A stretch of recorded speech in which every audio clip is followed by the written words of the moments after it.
another episode of Learn Little Wargame. I'm Atano Circus, and we're going back now in the 7th episode to talk about Derpo's campaign. Hey, Drake. Aw, he's my cat. He's awesome. So, for those of you who don't know where it is, you can go into Play or Play versus CPU and type in the following: Campaign Act 1 to differentiate from the campaign that is in the tutorial. Sorry, Aimer, not right now. Let me go ahead and change this. And we will respond in good time to Aimer and apologize for his moment of being inside of the video. Now, once you do this, we're going to go on to Derpo's second mission in his 4-mission campaign, Act 1, Episode number 2. Let's go ahead and dive right into it. Description.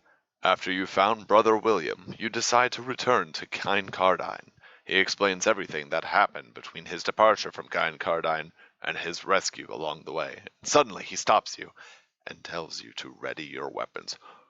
Warning, this mission assumes you know the basics of LittleWarGame / you've played the first mission.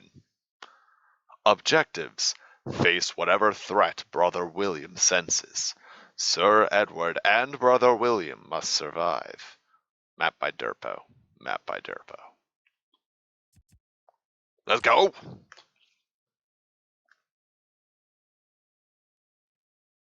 Computer versus mod and Atano Circus. Let's get it going. And as soon as the map goes, we'll start on to mission number 2. After we're done waiting for me, we'll get over here and look at who we've got. Sir Edward right there with just the general tankiness and the neat sprite, the skin sprite. And over here we have Brother William. Hey, we saved you. Why were you the only one who was alive in a field of nobody? Everyone else died except you and like 3 Kine Cardine soldiers? Okay, so as you travel along the road to Kine Cardine, Brother William stops you and tells you to ready your weapons and move ahead cautiously. You may notice the Silver Shard soldiers and Brother William have a bonus to a certain unit type, while your Kine Cardine soldiers have a D bonus against other unit types. Keep this in mind when you plan your strategies. Oh, I will keep it in mind.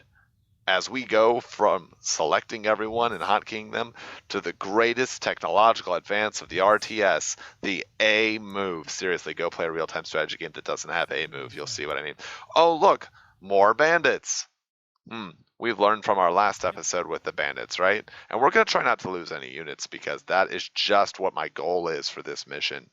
We will see if we can succeed. Taking half damage on one of these soldiers, not a great way to start, but a bunch of units die. And do I have sound? Yes, and there's the sound right on not Q. Took out some bandits and we took out some archers, and we're feeling pretty good about ourselves. 2 roads converged into wood, and I took the one that was clearly not intentioned. And that has made all of the difference. Thank you, Robert Frost, for allowing that paraphrase. And we will dive into this area right here. And what do we see? There are some more unit things. It does seem like this is the way we were supposed to go. So we're going to go back and go the way we were not supposed to go. After we read a brief word from our map creator. You may have noticed Brother William is ranged but squishy. Try and keep him away from your enemy when you engage. He is also a boss. Look at this. 10 plus 10 versus undead. We'll let you guess what that means later. You and your party come across what seems to be a walled village or fort occupied by bandits. You notice how they seem nervous and jumpy, but you take it as normal bandit behavior. Thank goodness we know more than our fearless party, huh? I sound like a D&D game master or a dungeon master illustrating. You walk up across a path and you notice that it diverges. There is a small wooded area from which you can see smoke trailing on the horizon, and then the central path, however, seems to lead roughly to the southwest for 10, 20, 30, 40, 50, approximately 662.79 feet. That's an oddly specific distance for my normal, not 18 intelligence, not boosted up eyes to see. So let's go down the normal path. As you wish, sir. I love some of the text that he puts in. This is great use of hover text, by the way. If you're making a campaign map, follow Derpo's example. Hover text is awesome. The road ahead of you is blocked by a makeshift barricade. You start to order your men to tear it down when William tells you there is something magical about it. You must find another way back to Kind Cardine. So it is a makeshift magical barricade. Cool, okay. I want the ability, just full disclosure, I too want the ability to make makeshift magical barricades. So you have returned back to the place where you have met the first bandits and archers. What do you do? Well, we're going to engage with the party. What are you going to do with that? How are you going to do that? Well, we're going to line Sir Edward up in the front with a silver sword and a kind Cardine soldier, and we're going to stick Brother William in the middle, and we're going to take our weakened guys and put them in the back. So you're walking in this formation. Yes. Yes, we are. And we don't regret it in the slightest. And we walk in and we see a computer with a couple of dudes. Let's see if we can't drag more dudes over. All right, Sir Edward. Get that tankiness in. Do your thing. You're weak. Get back here. We don't... No. So this is a house, and these are bandits. And full disclosure, we are destroying the bandits. This is a nice... I like you could potentially go into this fight and just fight everything at the exact same time. But the game will not force that upon you and punish you in that way. We could A-move and I believe win this, but it does require some small amount of micro, some general awareness of what you're doing. That is okay. So we wipe out all of those, and we're going to do the normal thing and see if there's anything around here that we can use, because if there is stuff around here that we can use, then I want the special bonus items. And Derpo has already told us that in the comments section that we missed something from the previous campaign mission, and I am not going to do that again. Fool me once, shame on me. Fool me twice, still shame on me. I don't think that's the way it goes, but that's the way it functions. We'll, of course, apologize to Aymer after this for so rudely cutting him off. Aymer, if you can see this, just know that I hold no ill will against you. We're taking out all of these houses because we do hold ill will against them, but more importantly, because I play video games for achievements, and even if there aren't achievements, I self-impose achievements. So let's see who can take this out. This is not even going to be a contest. Sir Edward is over here. Yeah, no, we're going to destroy this one first. You, go over here and help the peasants destroy. Pretend that you can win a DPS race. And it's going to be close over here. We have the house on the right, and it looks like it's going to go down first. And Brother William and Sir Edward knock it out. Meanwhile, the 5 soldiers over on the left, aided by 2 of the kind Cardines, and 3 of the silver sharmans stick out the house over there on the left. It's a very close second place, but eventually they do get it. It does appear that there is a barricade, so we're going to knock out the barricade. It makes you wonder what the barricade is necessary for. It's almost as if I know the answer, but rest assured, this is not Derpo being lazy. We have seen in the previous mission he knows how to cause the mission to end in victory or the destruction of a player, even without having us destroy a building. Also, in general, if you want to draw attention to the player in some way, using a structure such as Derpo is used here, you see this? You see this structure? You see how it's just kind of odd, out of place, and it has the glowy symbol? You can generate that glowing symbol by giving it the ability to see invisible units in the editor, giving that to a unit or a structure, and it will mark it as important and something that the player will focus on. So for now, let's read with our units out of the way. You come across an overgrown path and suggest you head west to continue to Kind Cardine, but Brother William insists you head east. He seems troubled and worried. But we're going to ignore Brother William because that is a path. Ooh, a solitary gravestone. Easter egg 2. We found the solitary. Can we destroy it? Oh, we can't destroy it. If we bring Brother William, who is a bonus against undead and a priest, up. No, stop. Stop dancing. We can dance if you want to. I get it, okay. I get it. You two, go over there. In LittleWarGame, we have, equal opportunity units. It's entirely possible that... Wait, what? Brother William, what are you doing? Get over there.